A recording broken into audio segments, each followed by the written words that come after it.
척추관 협착증이 있으신 환자분들 좀 아이러니하게도 대부분 다 진단을 받고 오십니다. 디스크 환자나 척추관 협착증은 완치가 없습니다. 새 것처럼 바뀌는 것도 아니고 깨끗하게 완전히 없어지는 게 아니기 때문에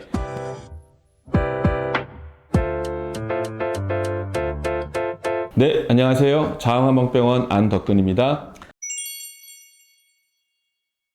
디스크랑 척추관 협착증이랑 좀 많이 오해하시고 헷갈려 하시는 분들이 있는데요.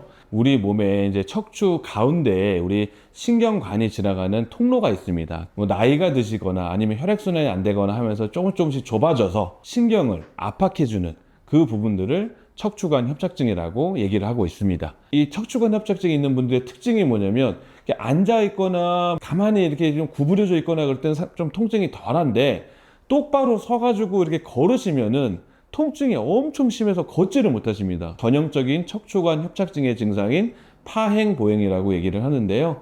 그런 분들 이제 MRI를 보면은 척추관이 많이 좁아져서 신경을 압박하는 것들을 많이 볼 수가 있습니다. 디스크는 젊은 사람들도 뭐 자세 이상이라든가 문제로도 많이 생기지만 척추관 협착증 같은 경우는 주로 이제 연세가 드시면서 노인분들이 대표적으로 이제 고생하시는 질환 중에 하나가 척추관 협착증이라고 보시면 좋을 것 같습니다.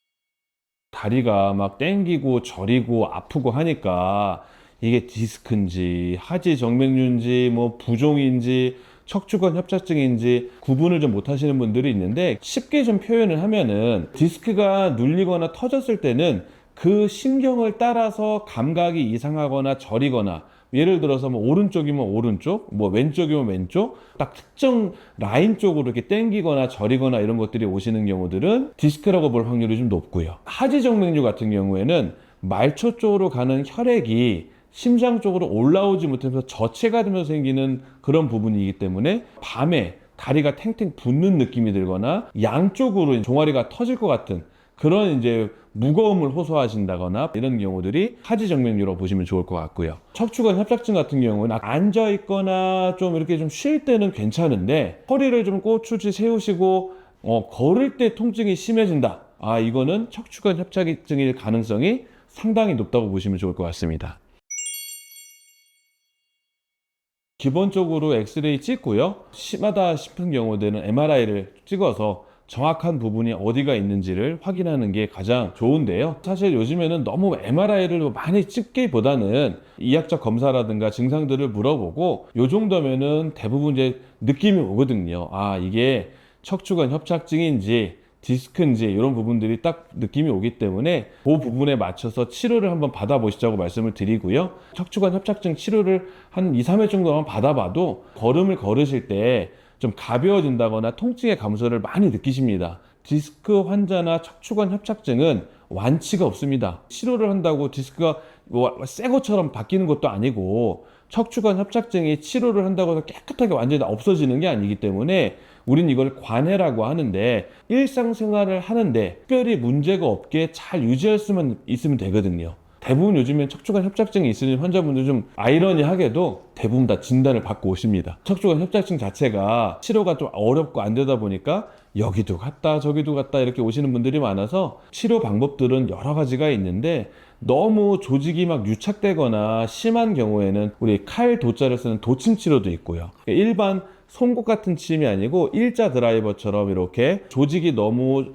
유착되어 있는 부분들을 분리시켜줘서 그 주위에 혈류의 흐름도 좋게 만들어주고 신경이 압박되는 부분들을 좀 풀어주면 압력이 가하는 부분들이 적어지기 때문에 통증들을 좀 덜 느끼게 되시고요. 염증들을 없애주고 그 다음에 나쁜 찌꺼기들을 제거해주면서 주변 근육 인대들을 강화시켜주는 이제 우리 드나 약침 치료라든가 주겸 약침, 또 염증이 너무 심한 분들은 봉침을 같이 쓰는 경우들도 있습니다. 협착증이 있는 분들은 이 구조적인 부분들의 변이들이 좀 많이 있기 때문에 추나 치료를 통해서 이 척추 주위에 있는 구조들을 좀 개선시켜주면 훨씬 신경이 압박되는 부분들이 좋아질 수 있으시기 때문에 그런 부분들 많이 치료하고요. 특히 이제 만성적인 통증이 있기 때문에 이런 부분들은 도수치료라든가 체외 충격파 이런 부분들도 같이 병행을 하면 훨씬 치료 효과가 시너지 이펙트가 나는 경우들이 많이 있습니다. 저희 병원의 시그니처 탕약인 자왕 안척탕이 통증도 잡고 주변에 있는 근건 인대들을 강화시켜주기 때문에 상당히 좋은 효과를 볼 수 있으십니다. 또 제가 본초학 박사지 않습니까? 제가 20년 동안 디스크 환자라든가 척추관 협착증 환자들, 그 다음에 관절 환자들을 보면서 어떠한 약제가 통증에 잘 듣고 기혈의 흐름을 좋게 하면서 조직 세포들을 재생시키고 신경을 재생시켜주는 그런 좋은 약제들을 가감을 해서 자아 안척탕에는 대략 20개 정도의 한약재들이 처방이 들어가는데요. 상당히 유의미한 효과를 볼 수 있습니다.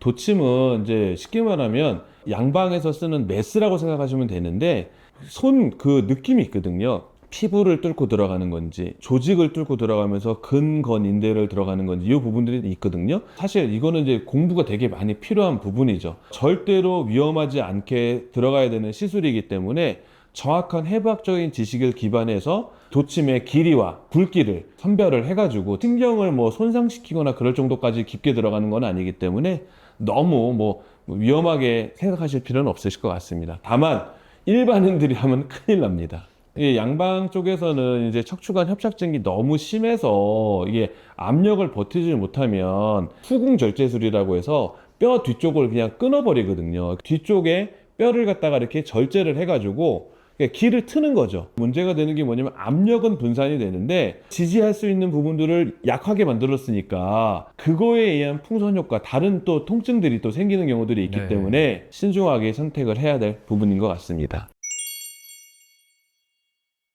나이가 들면서 잘 순환을 시키는 사람들은 척추관 협착증이 잘 안 옵니다. 근데 몸에서 고인 물이 자꾸 썩으면서 그 주위에 찌꺼기가 끼면 척추관 협착증을 유발할 수밖에 없거든요. 제일 중요하게 말씀드리는 것 중에 하나가 뭐냐면 드시는 음식, 인스턴트 음식이라든가 매운 거, 짠 거, 기름진 거 이런 거 많이 드시면 안 좋고요. 환자분 본인이 스님이 됐다고 생각하십시오. 담백하고 쓴 거, 물 많이 챙겨 드시고 그런 음식 드시는 거 가장 중요하게 생각하셔야 될 것 같고요.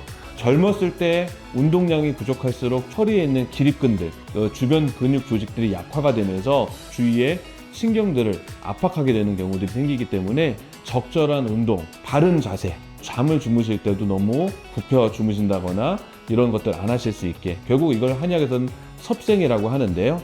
먹고 자고 운동하는 것들, 이런 부분들이 가장 기본이지만 꼭 지켜야 될 것이라고 저는 생각이 됩니다. 알겠습니다. 좋은 말씀 감사드립니다. 네, 감사합니다.